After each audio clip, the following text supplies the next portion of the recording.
Well, hello and welcome everyone to episode number 5 of the Travel Buzz podcast for July the 1st, 2023. In this episode, we're going to be visiting with Rachel and talking about her family trip to the Universal Orlando Resort. Make sure and visit our sponsors who make this show possible, Big Dreams Travel, at www.bigdreamstravelusa.com. And if you're watching on YouTube, we would love it if you would subscribe to our channel and hit the notification bell. Enjoy the show, everyone.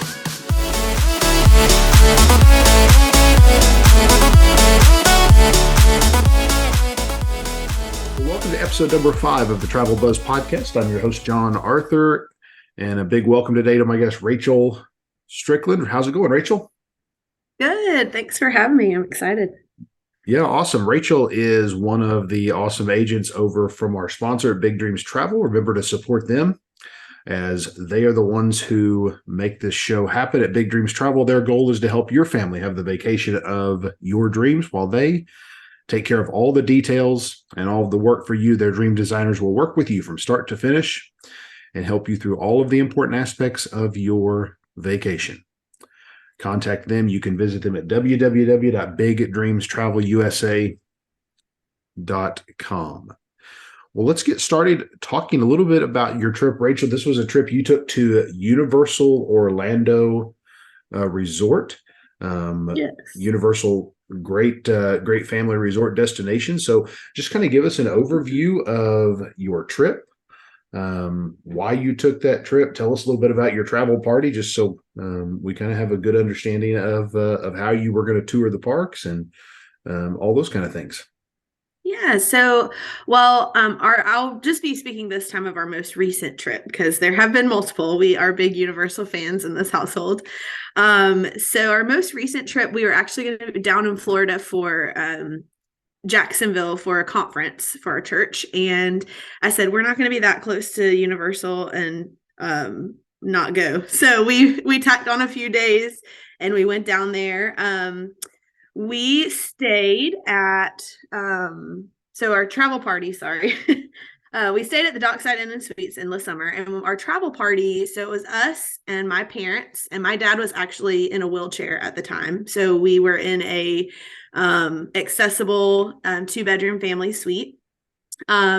We also had our best friends and their 2 toddlers. They stayed in a different room right next door. And they also had accessibility issues. His mother was blind legally, and his dad was also in a scooter for the parks, at least. So yeah, that was kind of our travel party. We had 3 toddlers, so we were brave, but we had a good time. And that's why I brought my parents. So they kind of stayed at the resort with her and took her to the pool, and we went to the parks, and that worked out. 10 out of 10 recommend if you have toddlers. Awesome. Yes, having you can, of course, we've done Universal Disney trips, and you can always use that rider swap system and all those kind of things when you're in the parks. Yes. But it's definitely sometimes easier to just have that ability to leave them with a family member. So a little bit of a larger trip, but also some other things to discuss here. We're going to move on in a little bit to let's talk about your hotel first. You stayed at Endless Summer, the dockside side of that resort. There's 2 sides to Endless Summer, dockside and surfside. Endless Summer is the newest Universal property. I think it opened right before COVID kind of shut everything down, or maybe even right after COVID shut everything down. It may have been open right then, but one of their newer value category resorts. So tell us a little bit about your arrival and check-in process there at Dockside. How did you manage all that? Yeah, so we actually drove from North Carolina, and we it was pretty easy. We went in, just kind of like the standard hotel. You go in and check in, and parking was fine. It was right there. There was plenty. We didn't have any troubles with that. And then from there, we just took transportation with the resort. So that was nice. We did, it's beautiful. I was like, this is a value resort. Okay. Now you go in, there's a huge lobby. There's plenty of attendants to help you. Everyone was very nice. You can't beat the price. I mean, literally, we had a 2-bedroom family suite. So you walk in, it's kind of like a normal hotel room with the 2 queen beds. And then you have even a little kitchen area that we could all sit around. I think it sat like 4, and then there was a little bench or a little poof so you could sit on the end. Of course, we had a huge bathroom because we were in a handicap accessible. So that was really nice. And then there's an extra bedroom with 1 queen bed to the side. So we slept in there with my daughter and her pack and play, and it was plenty of room. And then our friends in the other room had 2 pack and play. So, but we'll get to that point. So yeah, check-in was great. Everyone was wonderful. The lobby is gorgeous. It is very busy. That there's a lot of people now. Dockside is the bigger of the 2 resorts. There's 2 to Endless Summer. There's the Surfside and the Dockside.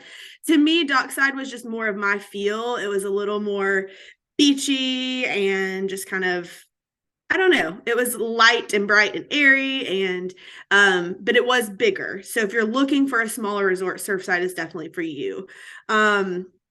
So we were in Tower 1. So there's 2 towers with Dockside, and Tower 1 has a kid's splash pad and a normal pool. They're a big, big pool, beautiful pool. And then the other side, Tower 2, has the 0 entry. So that's really cool for toddlers as well. You have access to both pools. It's not a terrible walk to both sides. Even though it is a large resort, the way it's set out is very convenient. So it's not like you're walking a mile to get to the other property. It's kind of like 2 U-shaped properties, and then all the reservation and stuff is in the middle.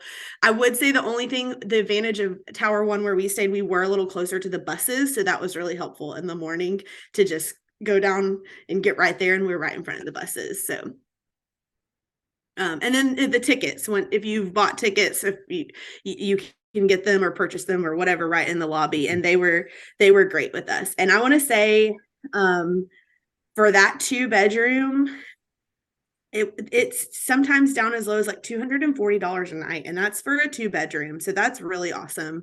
I was Yeah, very pleased with that.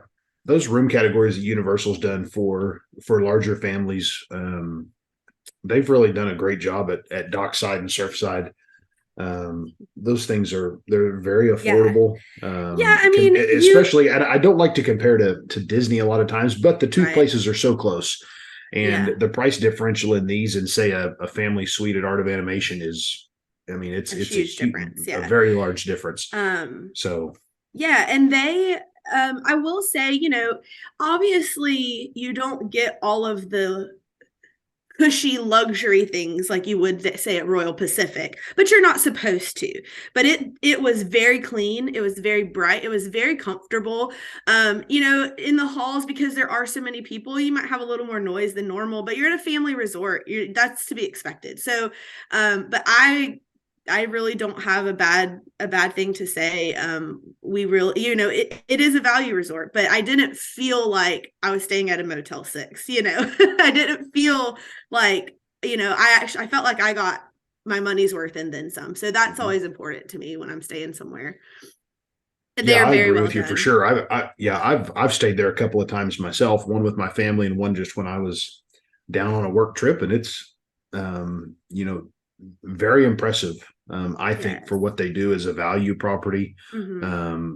I think it's Yeah, it's a great little thing they've done right there.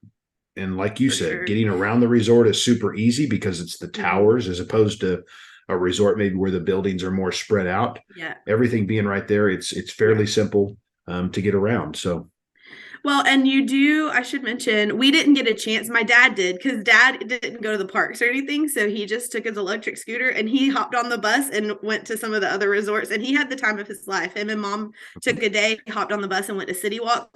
So I think mom went with us to Volcano Bay the one day, and we'll get to that later. mhm. But dad loved it, and he being handicapped, he was able to get around. There were very many nice people that helped him.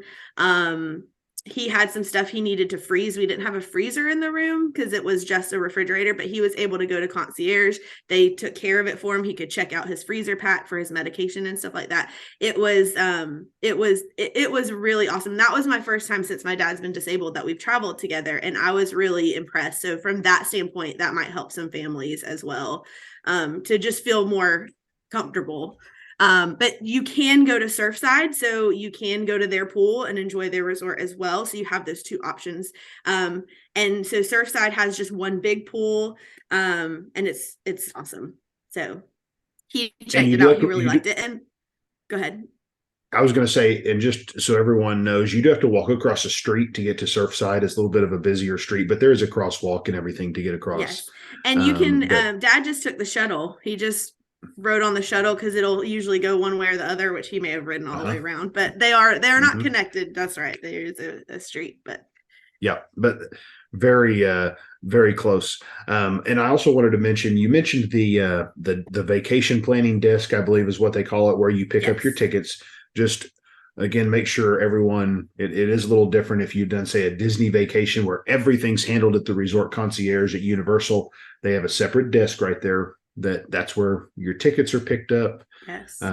They have certain hours that desk is open. I think they usually open at 7 a.m. there in the mornings. And so that's where you would pick up your tickets if you've ordered them as part of a package, just because Universal's hotels are managed and run by the Lowe's hotel company, which they do a fantastic job, as Rachel's already kind of told us on some stuff, but that's why that ticket planning desk is important there in the lobby.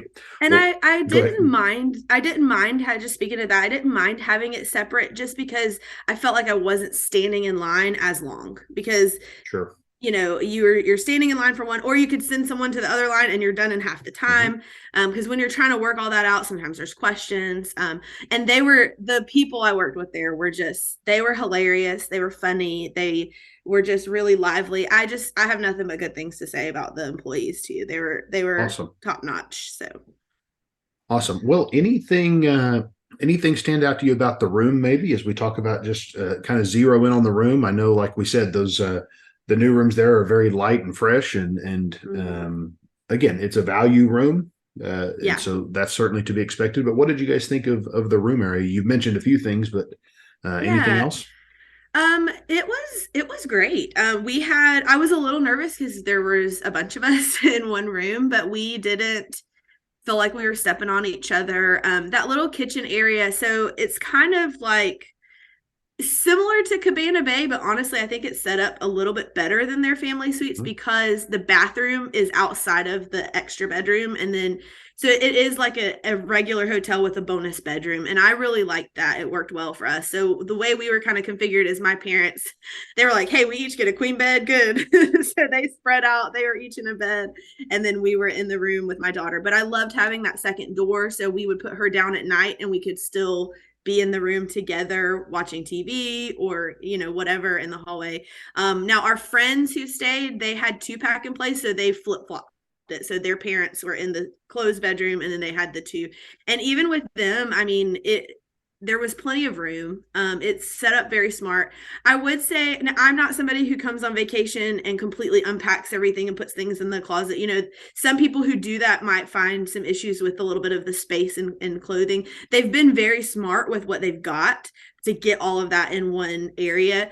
I'm one of those. I open my suitcase. If I have hang up clothes, I do hang them up. But other than that, I'm living out of a suitcase. That bathroom could have held all of us. And so that's what I actually did because we had the huge bathroom, I took my suitcase into there and it worked. And my dad still had plenty of room to roll around, but rooms were nice. I actually wasn't sure if we were bringing a pack and play or not. So I'd requested a crib or a pack and play. They had one delivered. It was a very nice, probably more expensive than the one that I brought. So our friends did end up using that one. When we went, they were still kind of on the COVID, so they weren't doing the housekeeping every day. So you would have to like text down if you needed something. I was not bothered by that.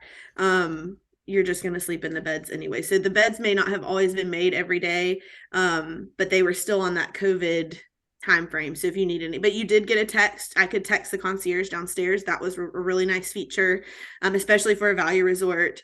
And Yeah, it came in handy a few times. as you said that, I was gonna see if you'd mention that a little more. I love that about Universal Yeah. hotels that, and it's any of these Universal hotels you stay in, Yeah.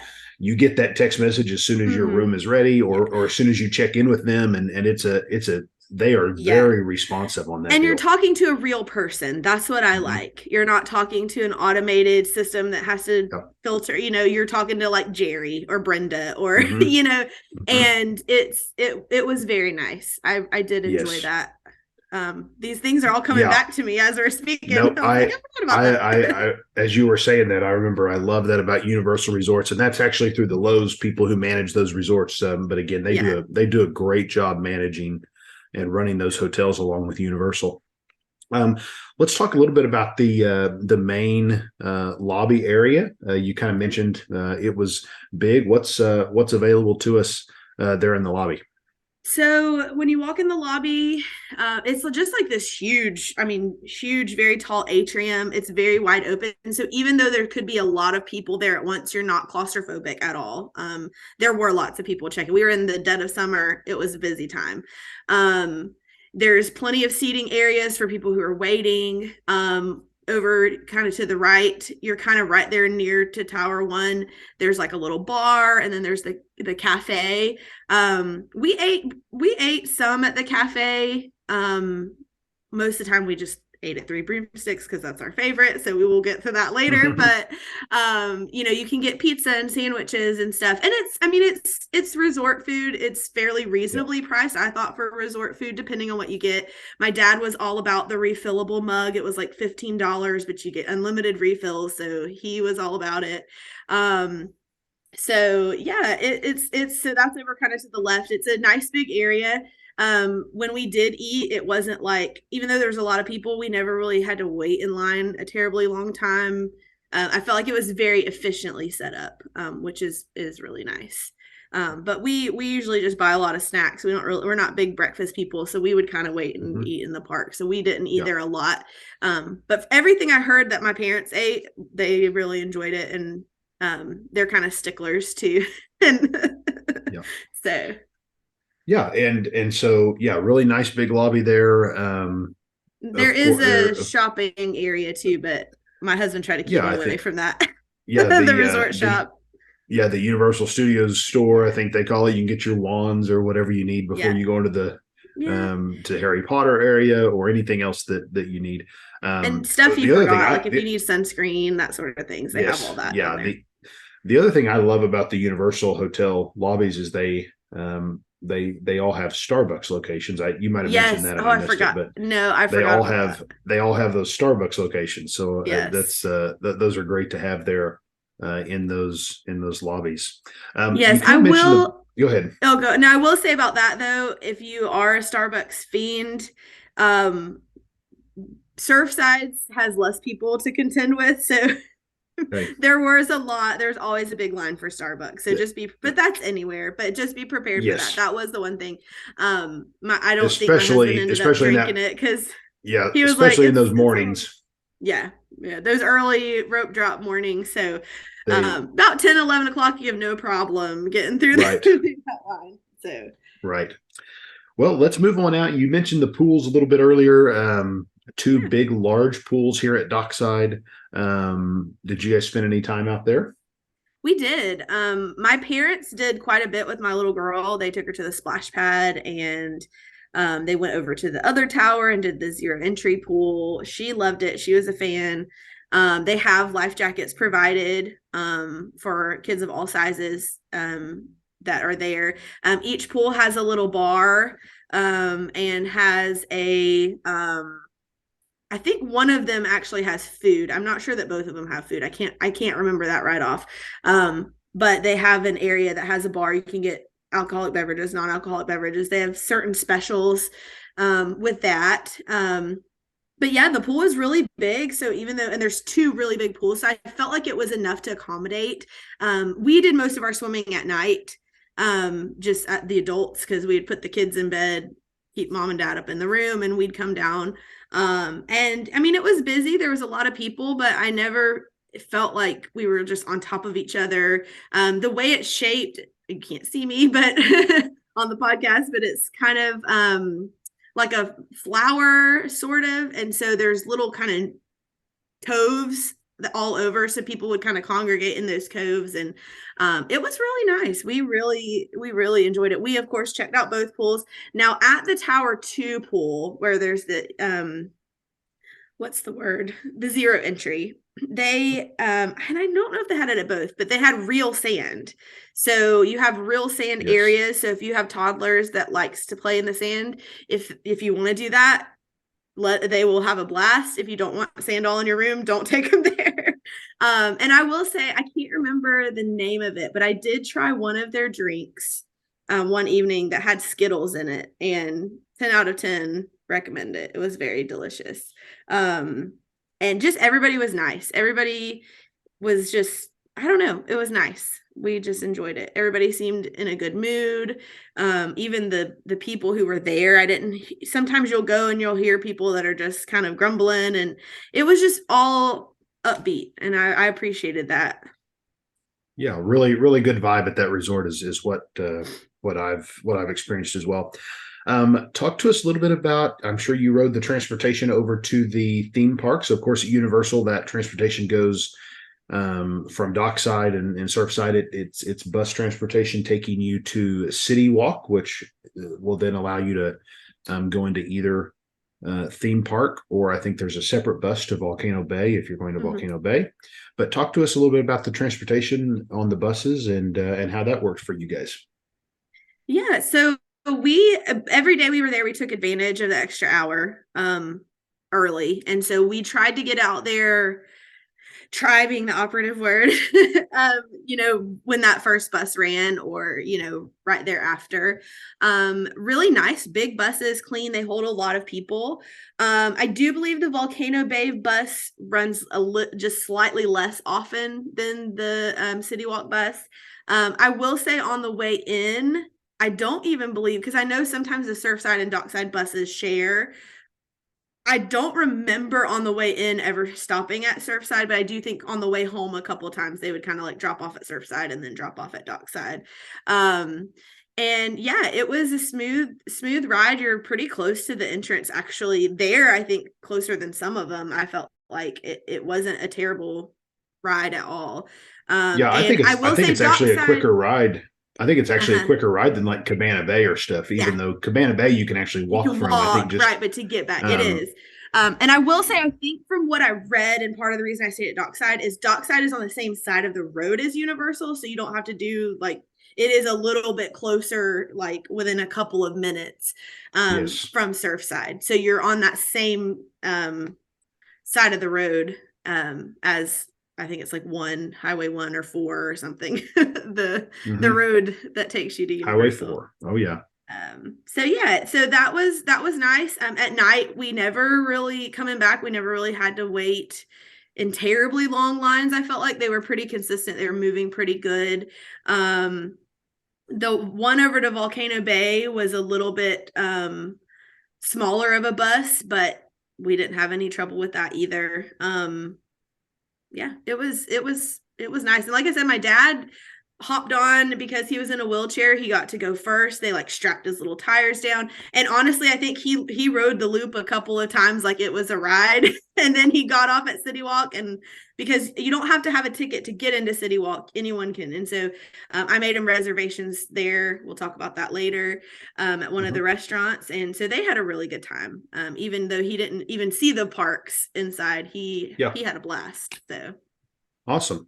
Awesome. Well, I think that covers a lot of stuff about the resorts. Let's talk about some of the other stuff you guys did. Why don't we start over at Volcano Bay if you want to, and let's kind of talk about. You said you spent a little time there, rode the bus over.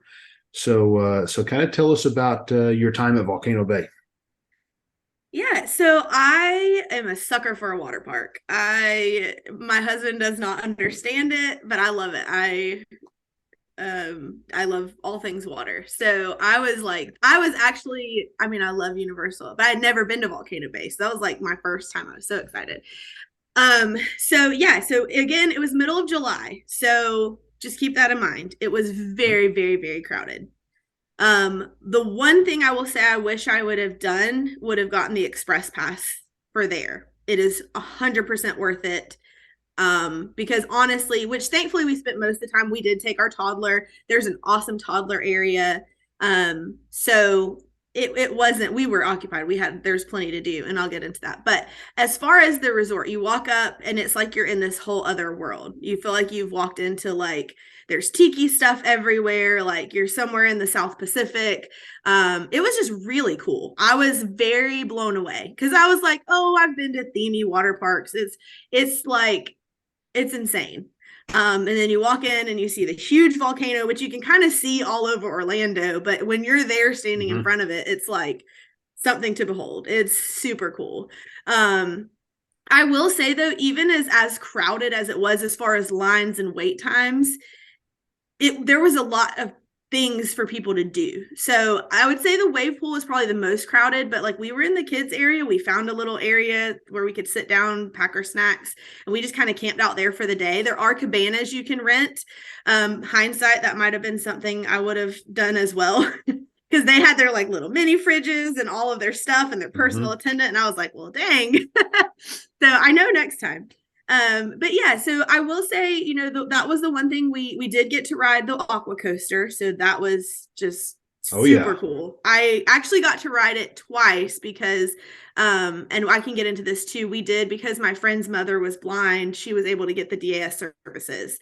And so that was just a whole other experience that I can, you know, kind of talk about too. And so with her, she was able to ride, and then so I was able to ride again. And it was worth it. The best thing about Universal, and honestly, I wish every park everywhere would do this with the Tapu Tapu system. So you would get a bracelet, kind of looks like a little iWatch or whatever they're called. I'm a Google person, so don't shoot me. But they are, and so when you want to go to a ride, you just you can tap the wait times. If you don't want to tap into the ride, it'll tell you what the wait is. And then you tap into the ride, and then that also serves, you have to set it up before you go with your credit card, but it serves as your credit card. You don't have to carry anything around with you at the park. And that is awesome. It's waterproof. So you can check the wait times. So basically it kind of works like, a lot of the DAS passes, honestly. So you tap in, it'll say, you know, your ride time is 2 hours. And it was for the Krakatoa, I can't say it. But then you don't stand in line. You go to the wave pool, you go to the lazy river.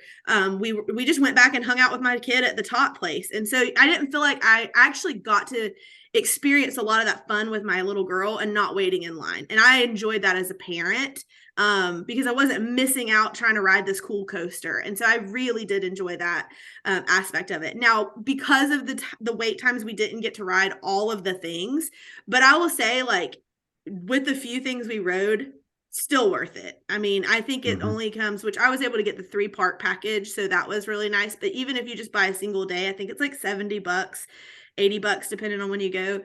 100% worth it. But like I said, hindsight, if I'd have known I should have known how busy it was going to be. I would either go like in the off season, maybe like November, February, something like that, because they are open all year. You just have to look at the days, and of course, depending on the weather.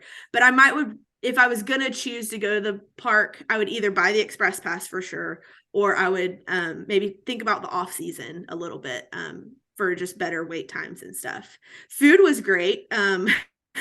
There's this place, I do not remember what I want to think it was like called Wanna Snacka something. I know I'm doing great here with names, but I know what you're talking about, but I can't think of the name. I can't think of the name either, but I can. And everything is themey, like the names. But they had this pineapple, do with it what you will, pizza. I know everybody's conflicted, but it was huge. It was expensive, but no more than like resort expensive. But me and my husband shared it, and it was delicious. And then they had a dog, a huge like sausage dog or something, and it had the pineapple and like jalapeno and stuff. And I'm not even a jalapeno fan, and I ate every bit of it. It was so good. So everything we ate, everything we drank was good. There's plenty of food places. The cool thing was you do have the mobile ordering with that as well. So we just mobile ordered it and ran over and got it. Yeah, all good things to say. Even with the crowds and with the wait, I had the time of my life. My husband, he did too, even though, he's normally like, he was like, this is pretty cool. I'm not Yeah. gonna lie. So Well, that aqua coaster alone is worth it the is visit cool. over there to He was like, Volcano I Bay. don't even know how that happened. Like, how is this Hmm. possible? He's like, because I was hyping it up. I was like, no, it's like a roller coaster, but it's what he's like, no, no, no. Hmm. And we got off. He's like, I don't even know how that was possible, so he was Yeah. excited about it. I will say the other thing that we enjoyed the most and we laughed the most. So they have a regular lazy river that's just like a normal one. And then they have like an extreme one, and you have Hmm. to wear a life jacket. And he Uh-huh. was like picking, he's like, I don't need a life jacket. And we laughed so hard because it was intense, and we just messed around. We had a good time, and we rode that thing probably, I don't know, for an hour, just around and around and around, and we just laughed so hard. We were with our friends, and Yeah, I it was could go to good. Volcano Bay, and I think I could do the water coaster a couple of times and just ride that I think they call it the Fearless River, Yes, all yes. around there. I think I could do that all day long. It's a lot of fun. It That's was a for lot of sure. fun. Trying to get out of But it was really fun too. uh-huh, if uh-huh. you're not Um, paying attention. but yeah, and you've mentioned Volcano Bay is how awesome it is. Um it's really a different world compared to a lot of other water parks in terms of Mhm. what they've done, with the theming of the area, and of course the tapu tapu system that keeps you from standing in line. Yes. It's actually holding your place in line. Um, really a great experience at Volcano Bay. One of the things I did want to mention, you mentioned the Express Pass at Volcano Bay. Volcano Bay's on their own Express Pass system that's not Yeah. related to the other two parks. So if someone is wanting, if you're maybe staying at a premier resort like Royal Pacific or Hard Rock or Portofino Bay, and your Express Pass is included, that's only for the two theme parks. That's not the Right. Volcano Bay Express Pass system. It's a separate Express Pass system, that is that you pay for per day, at Volcano Bay. So that's that. Volcano Bay, again, a great option. And just so everyone knows, Volcano Bay is not located. You don't enter it from City Walk in terms of it's not right there. You Mm-hmm. have to ride a bus from City Walk over. Um, and get to Volcano Bay, or a bus from your Universal Resort if you're Right. staying at And one then of it's those. right there. I mean, you can see the Cabana Bay Towers and Aventura Towers. So Yep. if you're staying right there, you're literally there. You can just walk over. And I can Yep. imagine those Volcano Bay view rooms from Cabana Bay. I mean, it's a sight to behold. Like I said, Be so cool. it is super cool. And even with that, the whole theming was very well done. I didn't feel like Mhm. it was hokey or like it was a good mix of catering to kids and to adults, and there was just plenty to do. I'm telling you, Yep. that Aqua Tots area or whatever it's called, it was something funny. The names are all so cute and appropriate. But I had just as much fun as she did there, like Hmm. exploring. And there's certain things like you can tap your tapu and interact with, and it'll shoot water and do different things. And I mean, it was just, I can't recommend it enough. And she was to Yeah. give a point of reference, she was only 1.5 when we went. So I mean, 18 months, 19 months. And she had the time of her life there. She fell asleep. She took a nap like in the shade there, and we just kept on all day. So it was really Yep. good. Yeah, awesome experience is Volcano Bay. Like you said, if you're staying at Cabana Bay or Aventura, or really Sapphire Falls, all three of those resorts Yeah. are close enough that you can. There's a little backdoor security that you go through, and you can get right up to the entrance if you're staying at those three resorts without having to ride a bus or anything. Let's move over into the other two parks, and and kind of talk about your time there. Let's maybe start over, I guess, at Universal Studios on that side, Sure. and kind of tell us about your time there. What did you guys? enjoy. Any tips or tricks on that side of things?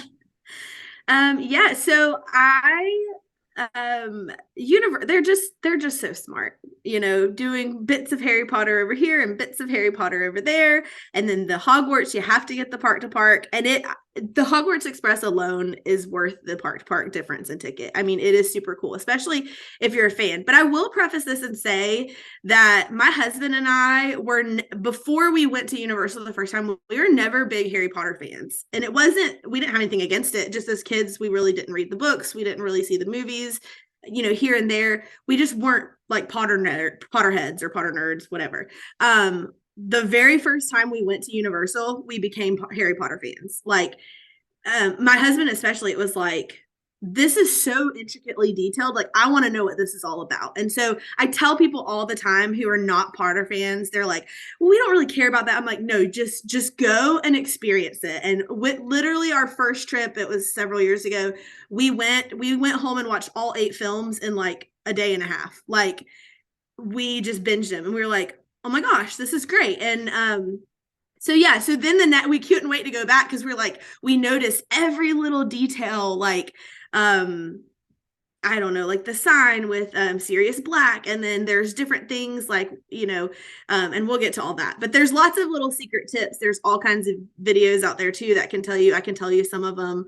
But you get to find all those details, and they did it very well. Because I feel like Harry Potter fans are the ones who created the park, and so that was really cool going back. So that was kind of a perspective for us where we went into it. We didn't hate it. We just weren't fans. And when we left Universal, we were fans. And I think that speaks volumes about the park and what they've done with that, and just have really done something special there. So Universal Studios is more of the movie side of things. So it's everything Hollywood themed, just super cool, super nostalgic going down the lane. This past time, I actually got to ride the ET ride for the first time, which was like super throwback, which I know they've kind of renovated all of that now. So that's really why we wanted to ride it. But yeah, and so I was bummed because one of my favorite rides is at Universal Studios, the Mummy ride. It was still under reconstruction. It's open now, but I didn't get to ride it while we were there. So I was like, I'm gonna have to go back. Can't wait to see it. But Mummy yeah, is so such a great ride. it's such an It's an underrated ride. incredible. Everybody's It is. like, and It's yeah. It is underrated. That's for sure. It is, yeah, but so it's got such a great mix of. I mean, the storytelling is so good, but then obviously yeah. it's an extremely It's a thrilling coaster, coaster. and So I'm not going yeah, to ruin it for you, but it is. It's like a real coaster. And to me, that's what I love about Universal. Again, not to compare to Disney because it's apples and oranges for real. I mean, it's two different experiences. But as far as adventure, like thrill rides, and that's where we're theme park people. We love thrill rides. I love the nostalgia aspect of things, but I want a good ride. I want a ride that's going to make you like have a knot in your stomach, and it doesn't have to be twists and turns and all that, but I think they accomplished this. So like we said, Universal Studios on the it's to the right when you come through City Walk. You'll go to the right to get over there. Movie theme. So when we're big movie people, we love it. So just all the nods to like Fisherman's Wharf. Like we went to San Francisco earlier this year, and it's like, oh yeah, that's at Universal. We had never been to San Francisco. We're like, we saw that at Universal. So it's just really cool to like bring all the pieces in. It's just very well thought out of. Lots of great places to eat, lots of great places to shop. Another big one that we love, of course, Diagon Alley is there. And there's some really cool features actually on the outside before you get there. That's kind of like a London area. And we love that going through there. So there is a set of like townhouses. This is one of the first little tips and tricks I'll tell you. So there's a set of townhouses, and there's like all these black doors and windows, and it just looks unassuming. So there is a middle door. I believe it's 12. I know all the Potter fans are gonna be like, she should know this, but it's 7 o'clock in the morning. And you can knock on it, and if you look up, then the little house elf will appear in the window, and just stuff like that. And you can go take a picture with it. But what that is, it's from Order of the Phoenix. There was a secret house that they would meet in, and when they would knock on the door, it would kind of like open up. And so it wasn't really there, and it was really, really cool. So just stuff like that. There's the 3-tier purple bus, and there's a little talking shrunking head in there. And sometimes there's a guy that is out there interacting with the people like he's the bus driver. And just to me, the coolest thing is to get to Diagon Alley. It's like in the movie, you just don't, you can't really find it. You're like, where's it at? And literally the first time we went, I was like, thought I was going to the bathroom, and I like walked in and I'm like, I found it. So it was just super cool.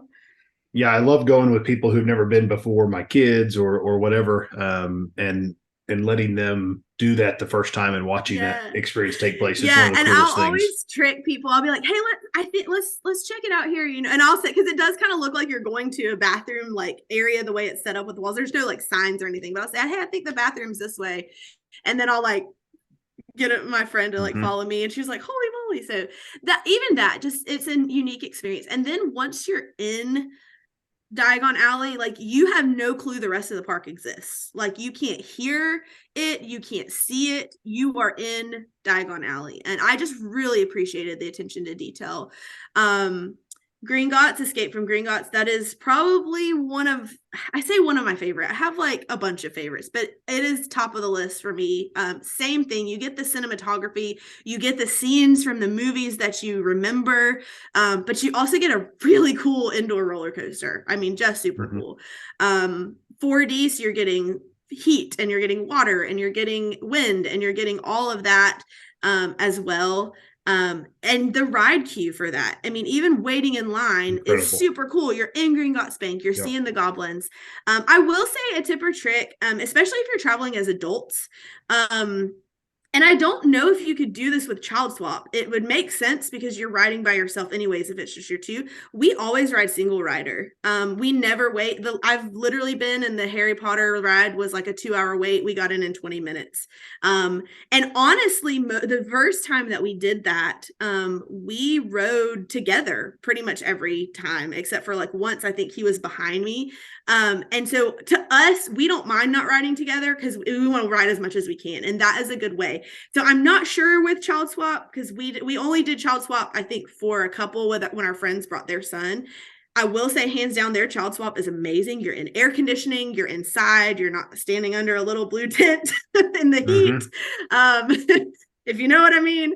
But yeah, that experience is really good. So I'm not sure how that works, and you may could speak to that, if you can do single rider with Child Swap, or if you have to do the standard line. But we love. I'm not sure the answer to that, because I've always had, when I've been, our oldest son has always been old enough that he was riding, and so it's been multiple ones of us riding. So I'm not 100% sure on your answer there, but the Child Swap system is really nice at Universal.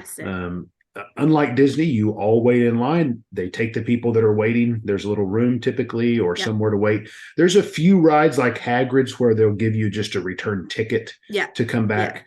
But most of the rides, they just have a little room that's air conditioned, that you sit in and wait for your first person to ride. Yeah. Like whatever ride you're on, it's playing that movie generally. And so that's cool too. There'll be some seating area. There'll be a seating area and those things. So yeah, so a lot of people like the rider swap system there at Universal, even better than Disney, just because you air condition is always good, and especially in July, it's easier. Yeah, you don't have to mess with them putting a return time on your phone and keeping track of all that. It's just it's easier. Well, and the whole family gets to be together. So that is the main thing. Like, again, I feel like, even though I would say, because a lot of people are like, yeah, but Universal is not a kids park. But I'm like, but because I feel like in some aspects, they cater to adults, they also cater to adults with children. And so they've thought of everything.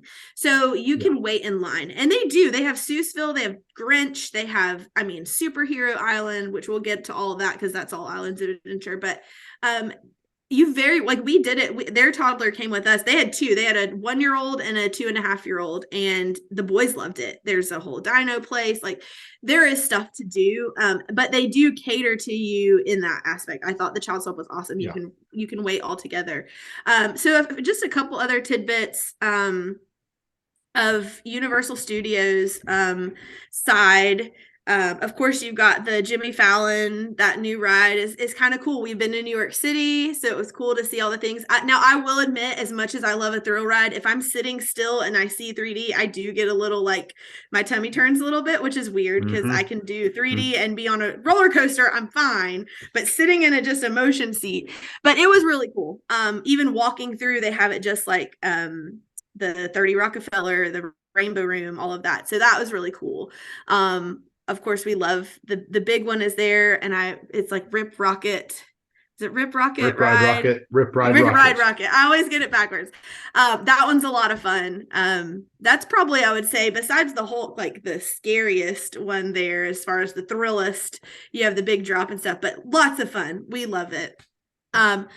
So I think the last thing, and we can kind of segue over to Islands of Adventure unless there's anything else. But there's a crepe place as far as food. There's a crepe place that is amazing, and I don't remember what it's called. Hey, I was going to say, I think it's called Crepes. I don't know. I may be thinking of the one in Disney. I'm not sure.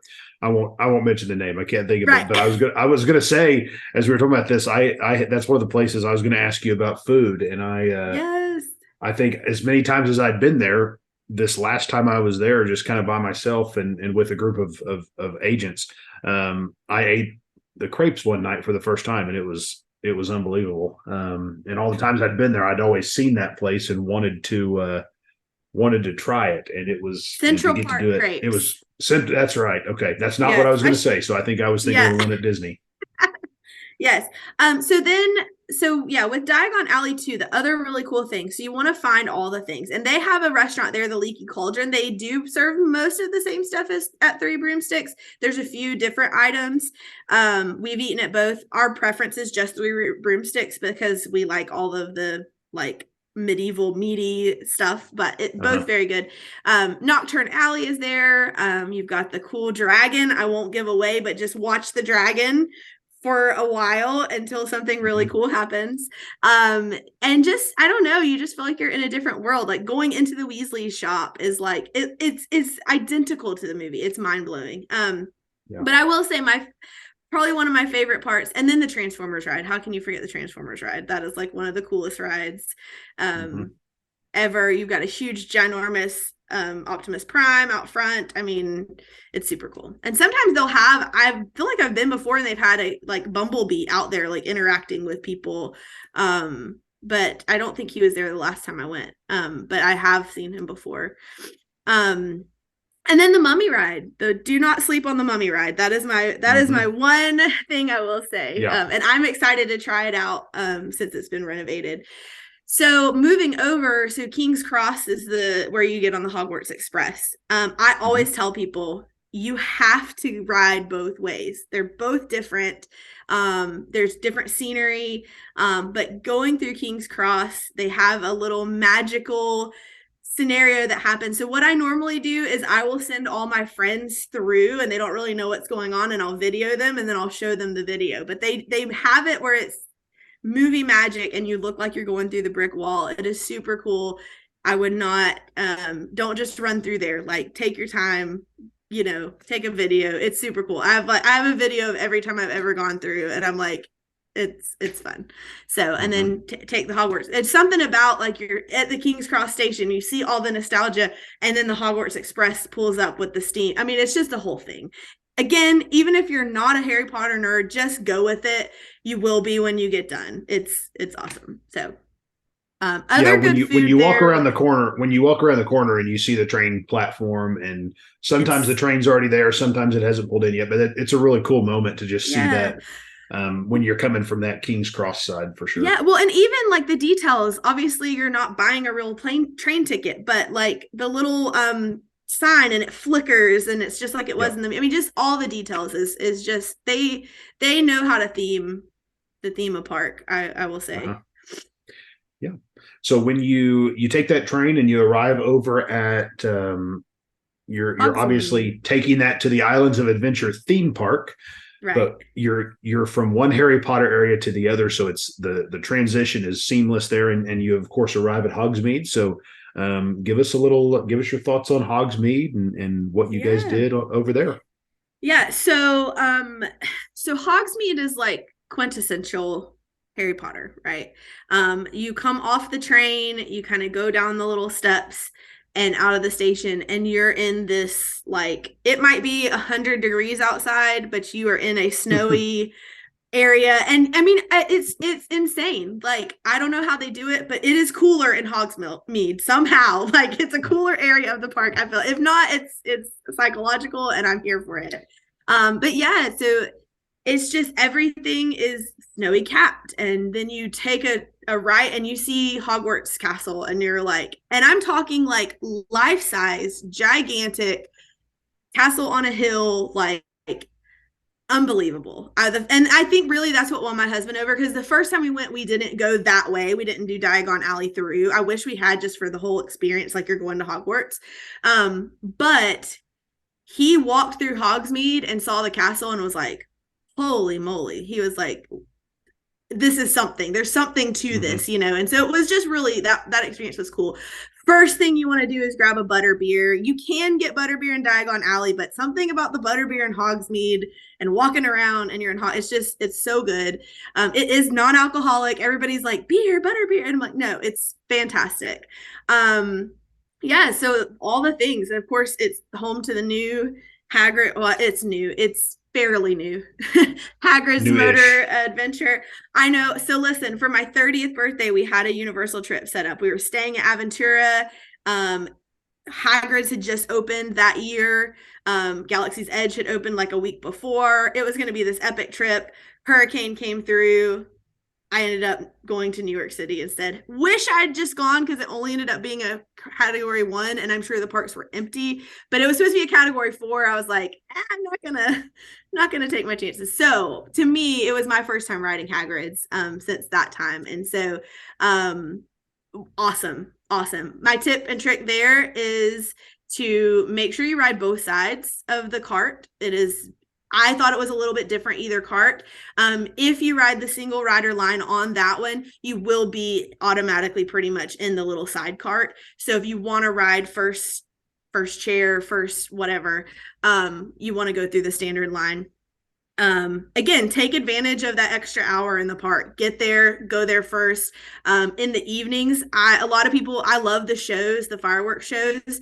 But those are great times to be catching rides, especially like Hagrid's. You can hop on there and you can probably see it from the ride. So that's what I like to do while everybody else is in one concentrated location. I'm like, let me ride more rides. Yeah. Hey, Yeah. I when I was there when we were there with our agents, I jumped on it 2 nights in a row, right at park close, 120 minute wait. I was by myself. I was like, I'm just going to try this and see what it is. I think both nights it was about 30 minutes, under 30 minutes, both nights to ride that right at park close. So that's another great Yeah. idea. If you don't make it, or if you just, it's a ride you're going to want to re-ride on. That's for Yeah, sure. You know, that for one sure. ride you get during the early entry hour is going to be great, and it's just going to make you want to ride it again. And so, and of course, there's no express pass on Hagrid's at this point, at the time we're talking. So, Yeah.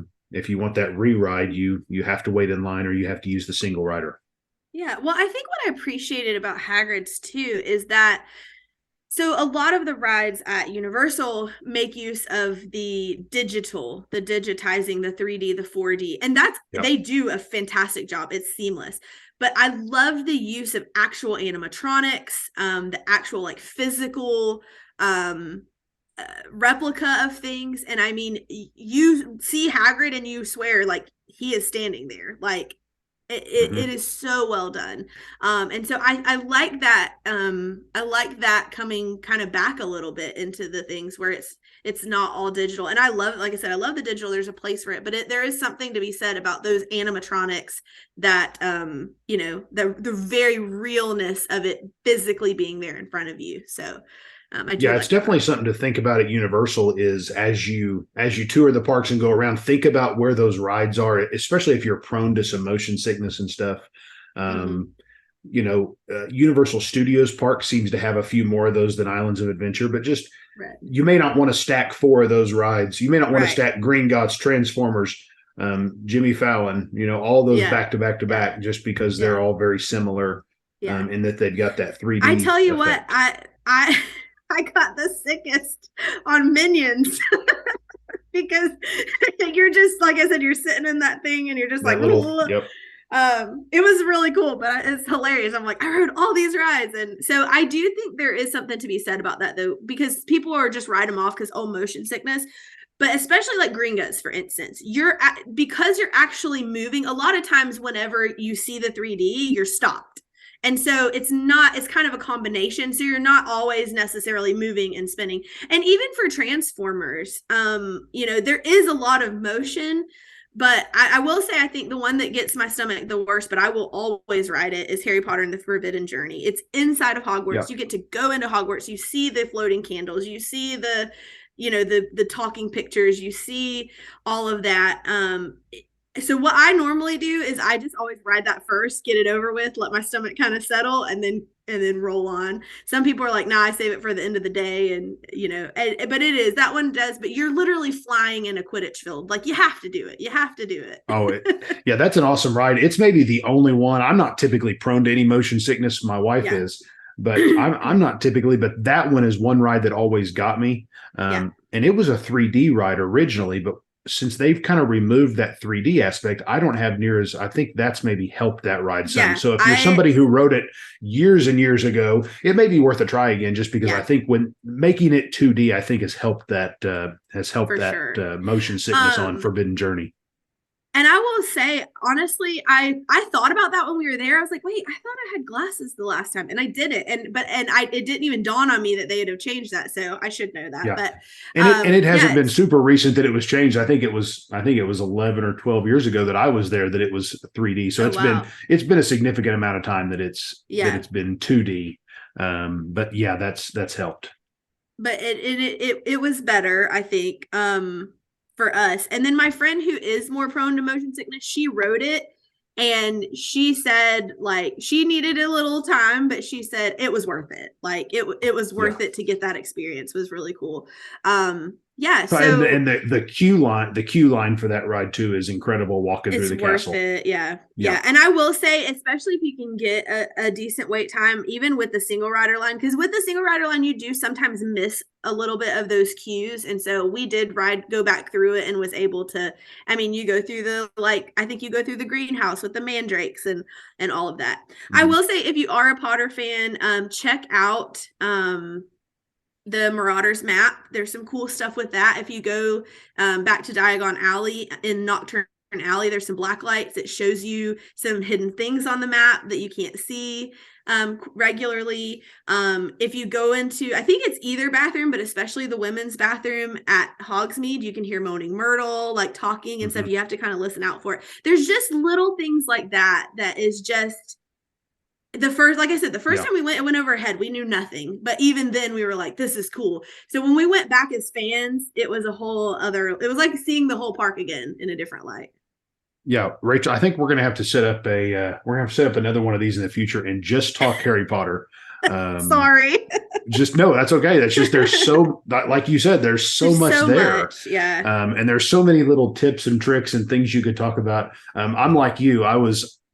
My wife's always actually been a big Harry Potter movie fan, and so she jumped right into that when we were there. But I don't know that I'd ever even watched one of the movies the first time we went, and Hogsmeade was the only one open at the time, and of course they've added Diagon Alley. So I'm like you in that I've become a fan and watched the movies after I experienced it there in the parks.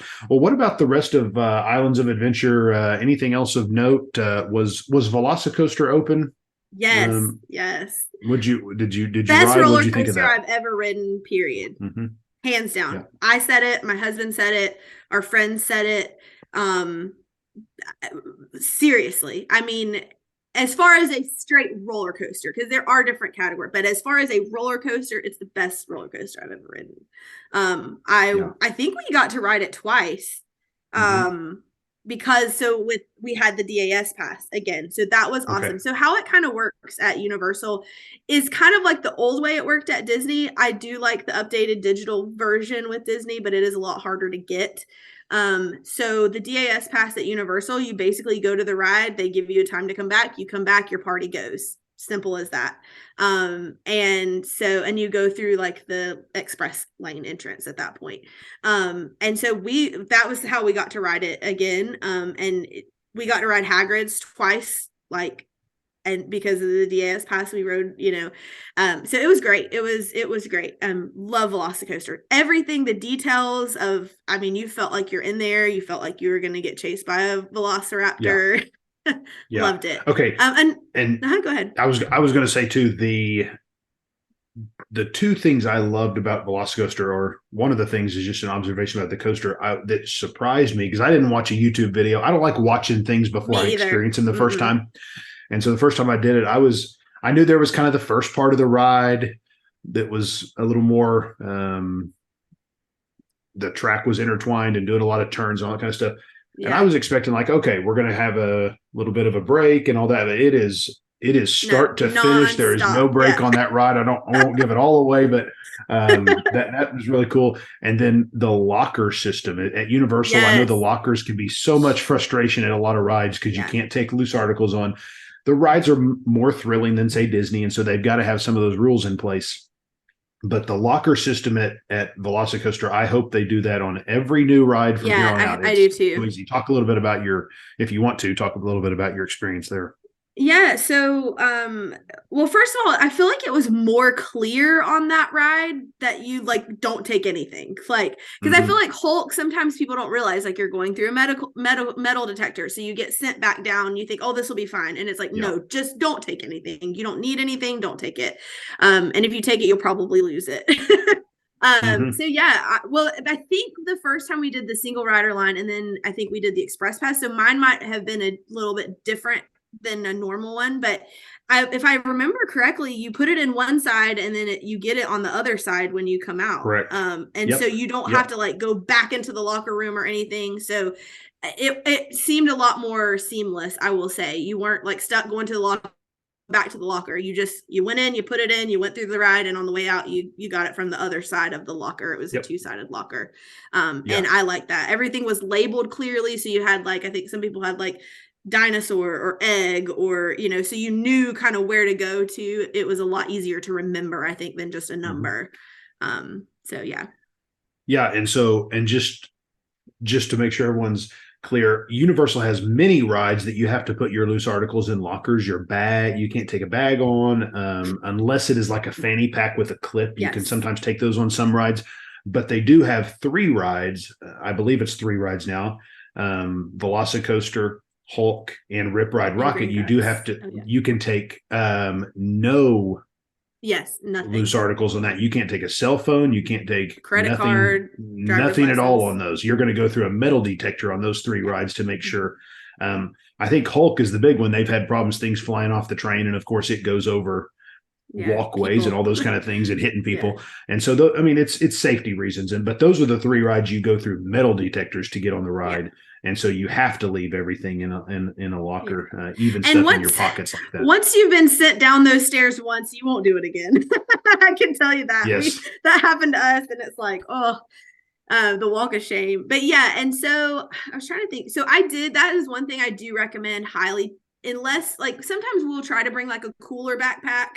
And if you do that, that's fine. But me personally, I just bring a fanny pack. I actually have a universal one that's like a retro. I love it because I will just throw it under my shirt, and they don't even it fits. They don't ask questions. They don't really care. Obviously, I don't do that for those main rides because you about get patted down.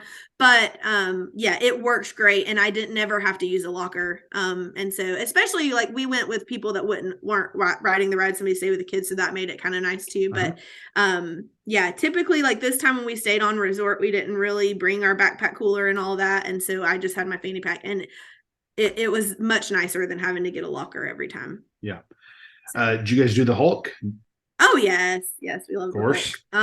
I like the Hulk here recently.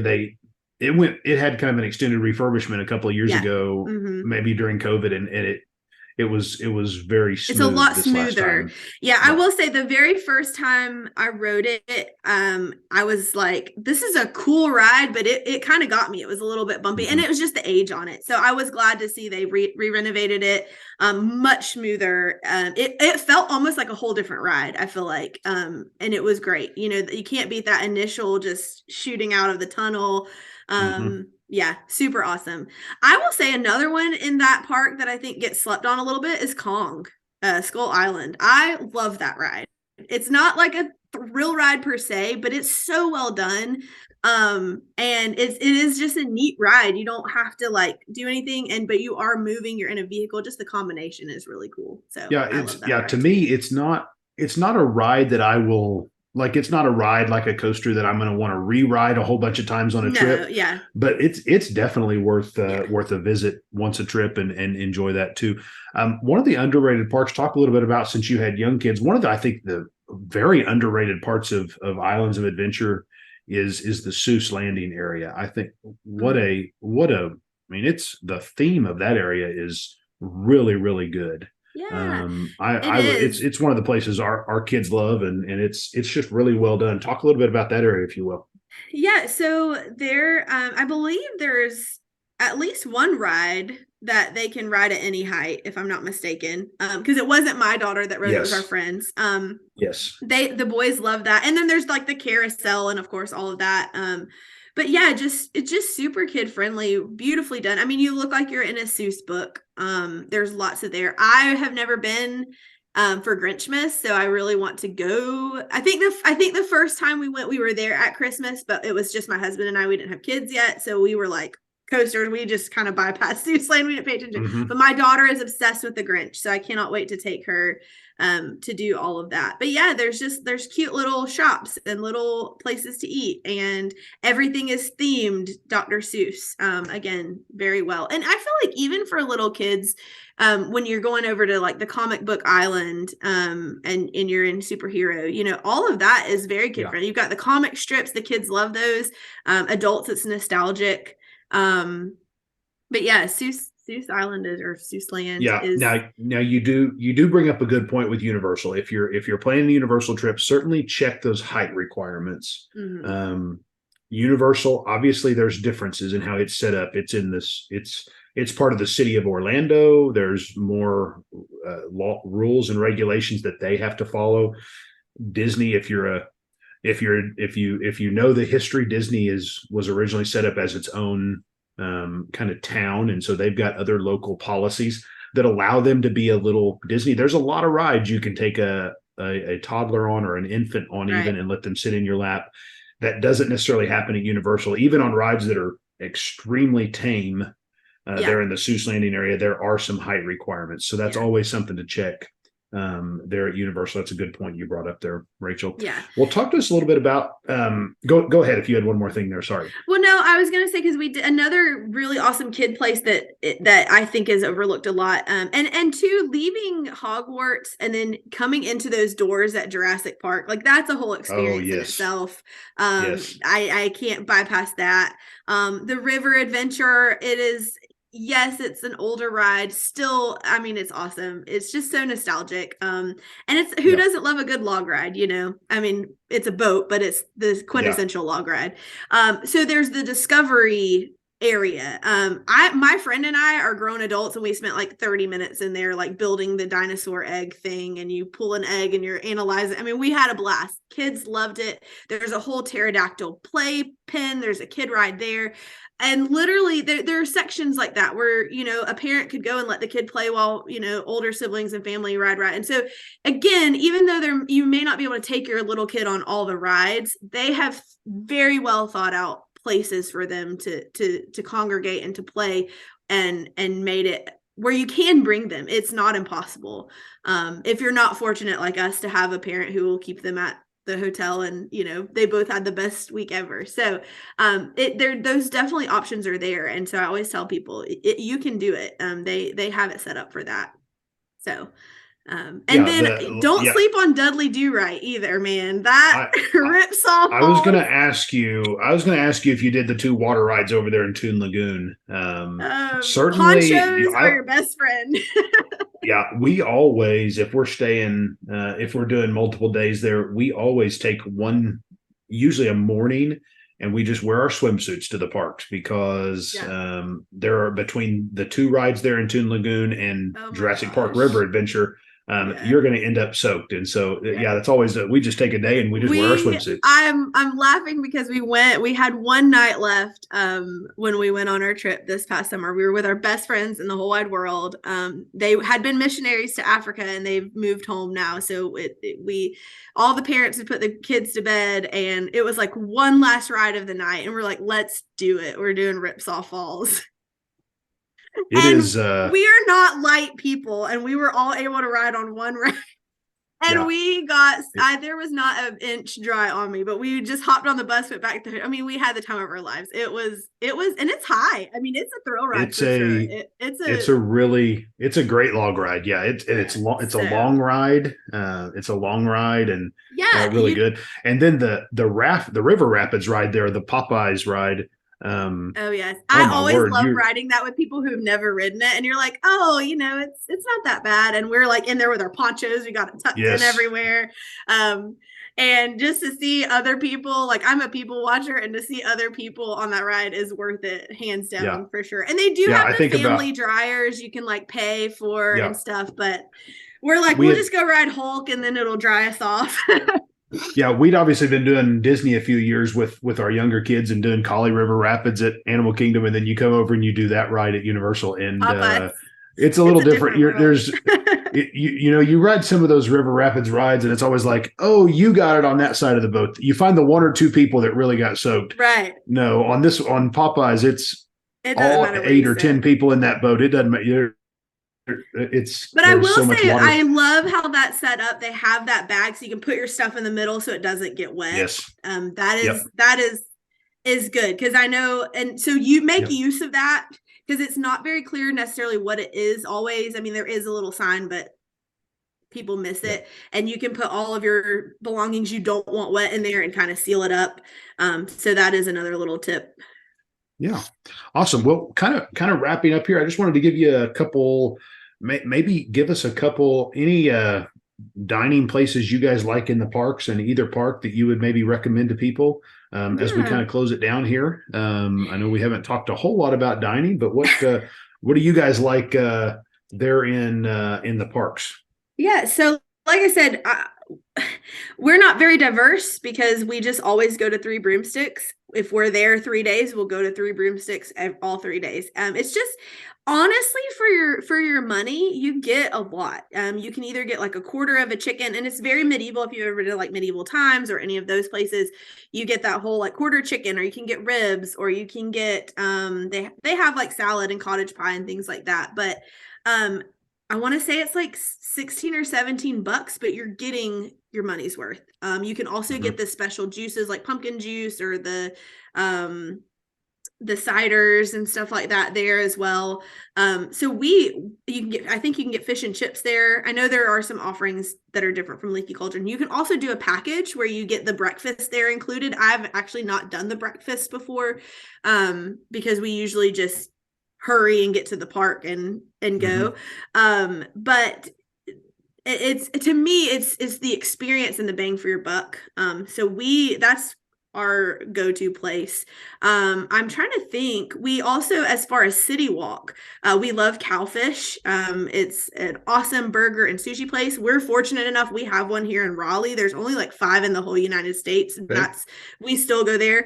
And Tajitos, these are at City Walk too. We've done Uh-huh. because what we'll usually do is we kind of snack in the park, or we'll do Three Broomsticks, and then we'll do like a nice dinner one night or something like that. So Sure. but any of the food, I've never had food that's been bad. I think this last time I went to the Auntie Anne's, got like a pretzel dog. That was pretty expensive for what it was, but it was good. There's the donut place at Universal Studios in the Simpsonville. Enjoyed that.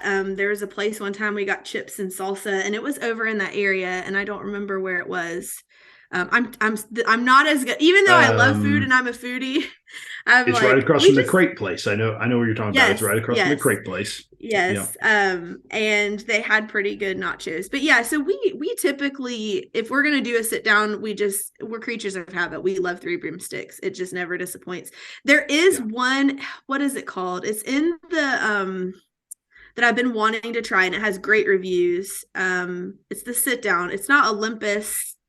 It's the Greek Mythos. That's, yes. I've been wanting to try that, and I said next time we go I was going to make reservations there. But Mythos is good. I've eaten at Mythos. It's really good. Also in Islands of Adventure is a sit down place up in the port of entry called Confisco Grill, which is a sit down table service. And I ate there this last time I was there. Really, really good. And they've got a cool little upstairs seating area that you can kind of see out over the park as you sit there, port of entry. So both of those sit down restaurants in Islands of Adventure are good. Yeah, and we've ate in the little cafe area in the comic book, the superhero area. Yes. But we just are ride people, so normally we're like, let's shove it down and get more rides. So I'm not the type, and it's a whole different game, if you're doing reservations and all that. But for us, when we do a sit down meal, a lot of times we like to just do City Walk. Antojitos, I can talk about their queso fundido all day. We got there. We had an awesome waiter.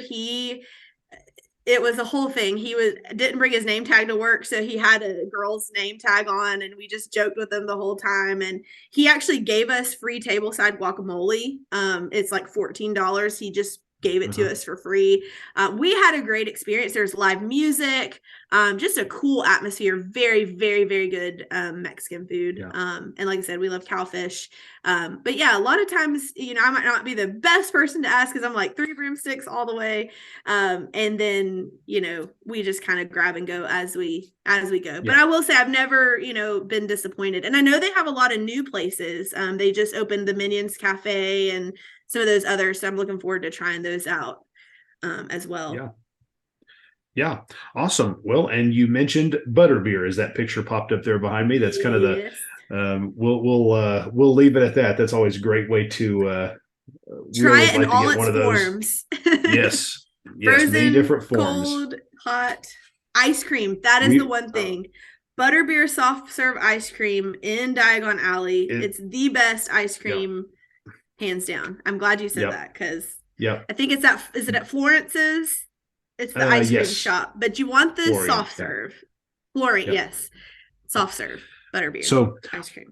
Awesome. Yeah. Butterbeer is the way to go. So, well, Rachel, thank you for joining us. Like I said, we're gonna have to get one in the future. Just let you talk Harry Potter stuff because there's so much there and so many tips to the Harry Potter areas.